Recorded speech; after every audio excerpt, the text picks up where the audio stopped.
Hi friends, ನಿಮ್ಮೆಲ್ಲರಿಗೂ ಕೂಡ ನಿಮ್ಮದೇ ಆಗಿರ್ತಕ್ಕಂಥ ಯೂಟ್ಯೂಬ್ ಚಾನಲ್ ಸ್ಟಡಿ ವಿತ್ ಪರಶುರಾಮ್ಗೆ ಸ್ವಾಗತ ಅಂತ ಹೇಳ್ತಾ ಇಂದಿನ ವಿಡಿಯೋದಲ್ಲಿ ನಾನು 8ನೇ ತರಗತಿ ಕೋರ್ ವಿಷಯ ವಿಜ್ಞಾನದಲ್ಲಿ ಹೊಸ ಪಠ್ಯಪುಸ್ತಕ ಕುತೂಹಲ ಅಂತ ಇದೆ.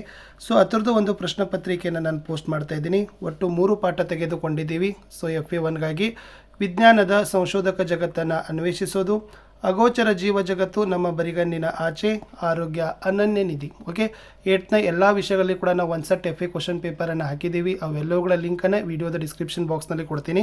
ಸೊ ಚೆನ್ನಾಗಿ ನೋಡಿಕೊಂಡು ಪ್ರಿಪೇರ್ ಮಾಡಿ. ಇವೆಲ್ಲ ಮೋಸ್ಟ್ ಇಂಪಾರ್ಟೆಂಟ್ ನಿಮ್ಮ ಪರೀಕ್ಷಾ ದೃಷ್ಟಿಯಿಂದ ಬರ್ತಕ್ಕಂಥ ಪ್ರಶ್ನೆಗಳು ಅಂತ ಹೇಳ್ತಾ ಈ ವಿಡಿಯೋವನ್ನು ಪ್ರಾರಂಭಿಸ್ತೀನಿ. ಸೊ ಓಕೆನಾ, ಫಸ್ಟ್ ಇರ್ತಕ್ಕಂಥದ್ದು ವಸ್ತುನಿಷ್ಠ ಪ್ರಶ್ನೆಗಳು. ಬಹು ಆಯ್ಕೆ ಪ್ರಶ್ನೆಗಳನ್ನು 3 ಕೊಟ್ಟಿತ್ತು. ಮೊದಲ ಪ್ರಶ್ನೆ, ಸೂಕ್ಷ್ಮ ಜೀವಿಗಳನ್ನು ವೀಕ್ಷಿಸಲು ಬಳಸುವ ಮುಖ್ಯ ಉಪಕರಣ ಅಂತ ಕೇಳಿದ್ದಾರೆ.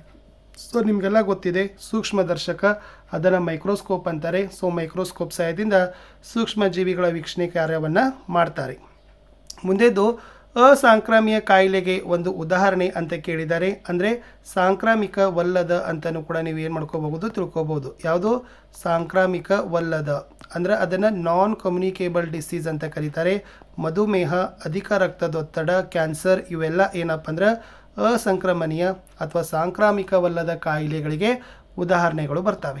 ಪ್ರಶ್ನೆ 3, ವೈಜ್ಞಾನಿಕ ವಿಧಾನದ ಮೊದಲ ಹಂತ ಯಾವುದು ಅಂತ ಕೇಳಿದ್ದಾರೆ. ಸೊ ವೈಜ್ಞಾನಿಕ ವಿಧಾನದಲ್ಲಿ ಬರ್ತಕ್ಕಂಥ ಫಸ್ಟ್ ಹಂತ ಯಾವುದಪ್ಪ ಅಂದರೆ ವೀಕ್ಷಣೆ, ಅಥವಾ ಅದನ್ನೇ ಏನಂತ ಕರೀತಾರೆ, ಸಮಸ್ಯೆಯನ್ನು ಗುರುತಿಸುವಿಕೆ ಅಂತ ಕರೀತಾರೆ. ಸೊ ಸಮಸ್ಯೆ ಗುರುತಿಸುವಿಕೆ ಅಂತಕ್ಕಂಥದ್ದು ಸೊ ವೈಜ್ಞಾನಿಕ ವಿಧಾನದ ಮೊದಲ ಹಂತ.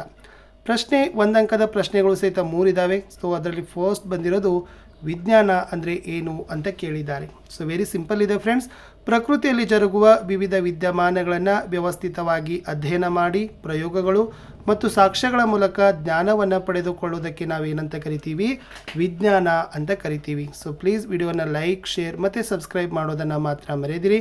ನಮ್ಮದೇ ವಾಟ್ಸಪ್ ಚಾನಲ್ ಇದಾವೆ, ಟೆಲಿಗ್ರಾಮ್ ಗ್ರೂಪ್ ಅದಾವೆ, ಲಿಂಕ್ ವಿಡಿಯೋದ ಡಿಸ್ಕ್ರಿಪ್ಷನ್ ಬಾಕ್ಸ್ನಲ್ಲಿ ಕೊಟ್ಟಿದ್ದೀನಿ. ಅವುಗಳಿಗೂ ಕೂಡ ಬಂದು ಜಾಯ್ನ್ ಆಗೋದನ್ನು ಮಾತ್ರ ಮರೆಯದಿರಿ. ಪ್ರಶ್ನೆ 5, ಬ್ಯಾಕ್ಟೀರಿಯಾಗಳನ್ನು ಯಾವ ಗುಂಪಿನ ಸೂಕ್ಷ್ಮಜೀವಿಗಳಿಂದ ಕರೆಯಲಾಗ್ತದೆ ಅಂತ ಕೇಳಿದ್ದಾರೆ.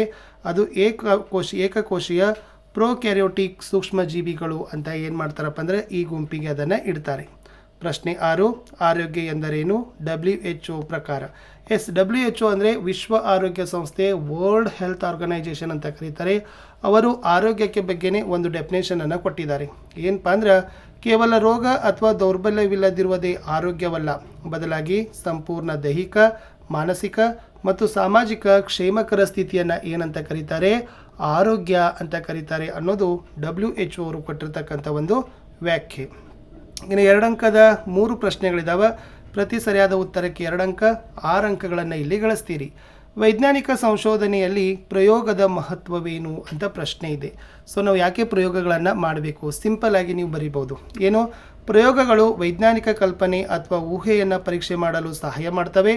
ನಿರ್ದಿಷ್ಟ ನಿಯಂತ್ರಿತ ಪರಿಸ್ಥಿತಿಗಳಲ್ಲಿ ದತ್ತಾಂಶಗಳನ್ನು ಸಂಗ್ರಹಿಸಿ ಈ ಸತ್ಯಾಂಶವನ್ನು ಸಾಬೀತುಪಡಿಸಲು ಮತ್ತು ವೈಜ್ಞಾನಿಕ ತತ್ವಗಳನ್ನು ಸ್ಥಾಪಿಸಲಿಕ್ಕೆ ಸೊ ಪ್ರಯೋಗಗಳು ಅತಿ ಅವಶ್ಯಕವಾಗಿ ಬೇಕು ಅನ್ನೋದನ್ನು ನೀವು ಈ ಕೀ ಪಾಯಿಂಟಲ್ಲಿ ಬರೀರಿ.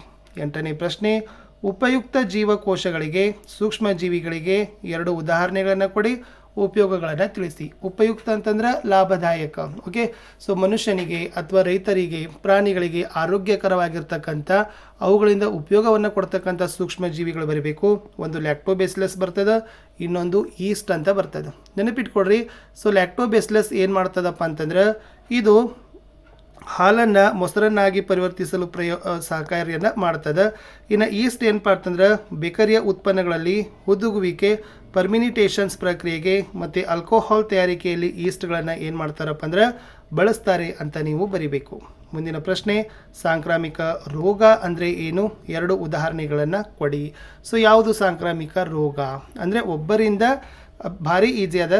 ರೋಗಗ್ರಸ್ತ ವ್ಯಕ್ತಿಯಿಂದ ಆರೋಗ್ಯವಂತ ವ್ಯಕ್ತಿಗೆ ಗಾಳಿ, ನೀರು, ಆಹಾರ ಅಥವಾ ಕೀಟಗಳ ಮೂಲಕ ಹರಡುವ ರೋಗಗಳನ್ನೇ ನಾವೇನಂತ ಕರಿತೀವಿ, ಸಾಂಕ್ರಾಮಿಕ ರೋಗಗಳು ಅಂತ ಕರಿತೀವಿ. ವಿಶೇಷವಾಗಿ ಒಬ್ಬರಿಂದ ಇನ್ನೊಬ್ಬರಿಗೆ ಹರಡ್ತಕ್ಕಂಥ ರೋಗಗಳೇ ಸಾಂಕ್ರಾಮಿಕ ರೋಗಗಳು, ಕಮ್ಯುನಿಕೇಬಲ್ ಡಿಸೀಸ್ ಅಂತ ಕರೀತಾರೆ. ಇದಕ್ಕೆ ಬೆಸ್ಟ್ ಎಕ್ಸಾಂಪಲ್ ಏನಪ್ಪ ಅಂದ್ರೆ ಕ್ಷಯ ಆಗಿರ್ಬೋದು, ಕಾಲರಾ ರೋಗ ಆಗಿರ್ಬೋದು, COVID-19 ಆಗಿರ್ಬೋದು ಅಥವಾ ಡೆಂಗಿ ರೋಗ. ಇವೆಲ್ಲವುಗಳು ಕೂಡ ಏನು ಮಾಡ್ತಾವಪ್ಪ ಅಂದ್ರೆ ಸಹಜವಾಗಿ ವಿವಿಧ ಮೂಲ ಅಲ್ಲಿ ಹೇಳಿದ್ದಾರೆ ಗಾಳಿ, ನೀರು, ಆಹಾರ ಅಥವಾ ಕೀಟಗಳ ಮೂಲಕ ಒಬ್ಬರಿಂದ ಇನ್ನೊಬ್ಬರಿಗೆ ಹರಡುತ್ತವೆ ಅಂತಕ್ಕದ್ದನ್ನು ಹೇಳಿದರು. ಮುಂದಿನ ಪ್ರಶ್ನೆ, ಉತ್ತಮ ಆರೋಗ್ಯವನ್ನು ಕಾಪಾಡಿಕೊಳ್ಳುವಲ್ಲಿ ನಾವು ಅನುಸರಿಸುವ ಪ್ರಮುಖ ಕ್ರಮಗಳು ಯಾವುವು? ಸೊ ಬೆಸ್ಟಾಗಿ ನಮ್ಮ ಹೆಲ್ತನ್ನು ಇಟ್ಕೋಬೇಕಾದ್ರೆ ನಾವೆಲ್ಲ ಏನು ಮಾಡ್ಬೋದು? ಫಸ್ಟ್ ಒನ್, ಸಮತೋಲಿತ ಆಹಾರವನ್ನು ಸೇವಿಸಬೇಕು. ಅಂದರೆ ದೇಹಕ್ಕೆ ಅಗತ್ಯವಿರುವ ಎಲ್ಲ ಪೋಷಕಾಂಶಗಳಿರುವ ಕಾರ್ಬೋಹೈಡ್ರೇಟ್ಸ್, ಪ್ರೋಟೀನ್, ವಿಟಮಿನ್ ಎಲ್ಲ ಸಮತೋಲಿತ ಆಹಾರ ಪದಾರ್ಥಗಳ ಸೇವನೆ ಮಾಡ್ತಕ್ಕಂಥ ಕೆಲಸವನ್ನು ಮಾಡಬೇಕು. ಎರಡನೇದು, ವೈಯಕ್ತಿಕ ಸ್ವಚ್ಛತೆ. ಅಂದರೆ ಆಗಾಗ ಕೈ ತೊಳಿಬೇಕು, ಶುದ್ಧ ಕುಡಿಯುವ ನೀರನ್ನು ಮಾಡಬೇಕು, ಸುತ್ತಲಿನ ಪರಿಸರವನ್ನು ಸ್ವಚ್ಛವಾಗಿಡ್ತಕ್ಕಂಥ ಕೆಲಸವನ್ನು ಸಹಿತ ಮಾಡಬೇಕು. ಇನ್ನು ನಿಯಮಿತ ವ್ಯಾಯಾಮ ಮತ್ತು ವಿಶ್ರಾಂತಿ. ಸೊ ನಮ್ಮ ದೈಹಿಕ ಸಾಮರ್ಥ್ಯಕ್ಕಾಗಿ ಏನಾಗಿರ್ತದಪ್ಪ ಅಂದ್ರೆ ನಮ್ಮ ದೇಹಕ್ಕೆ ಯೋಗ ಬೇಕು, ವ್ಯಾಯಾಮ ಬೇಕು, ಮತ್ತು ಮಾನಸಿಕ ನೆಮ್ಮದಿಯನ್ನು ಕಾಪಾಡೋ ಸಲುವಾಗಿ ನಿದ್ರೆ ಮತ್ತು ವಿಶ್ರಾಂತಿಗಳು ಕೂಡ ಬೇಕೇ ಬೇಕು. ಇವೆಲ್ಲವುಗಳು ಮಾಡೋದ್ರಿಂದ ನಾವು ನಮ್ಮ ಆರೋಗ್ಯವನ್ನು ಉತ್ತಮವಾಗಿ ಕಾಪಾಡಿಕೊಳ್ಳಬಹುದು ಅಂತ ಬರೀಬಹುದು. ಇಷ್ಟು ಏನಾಗಿತ್ತಪ್ಪ ಅಂತಂದರೆ ಒಂದು ಮಾಡೆಲ್ ಕ್ವಶನ್ ಪೇಪರನ್ನು ನಾನು ನಿಮಗೆ ಕೊಟ್ಟಿದ್ದೀನಿ. ಇದು 15 ಅಂಕದ ಪ್ರಶ್ನೆ ಪತ್ರಿಕೆ ಇದೆ, ವೆರಿ ಈಸಿ ಇದೆ. ಓಕೆ, ಸೊ ನಿಮಗೆ 15 ಅಂಕ ಸಮಗ್ರ ಪ್ರಗತಿ ಪತ್ರದಲ್ಲಿ ಎಂಟ್ರಿ ಮಾಡೋದ್ರಿಂದ ಹೊಸ ಸಿಲೆಬಸ್ ಪ್ರಕಾರ ಇರತಕ್ಕಂಥ ಪ್ರಶ್ನೆ ಪತ್ರಿಕೆ ಇತ್ತು. ಸೊ ಲೈಕ್, ಶೇರ್ ಮತ್ತು ಸಬ್ಸ್ಕ್ರೈಬ್ ಮಾಡೋದನ್ನು ಮಾತ್ರ ಮರೆಯದಿರಿ. ಸಿಗ್ತೀನಿ ಹೊಸ ವಿಡಿಯೋದಲ್ಲಿ. ಬಾಯ್.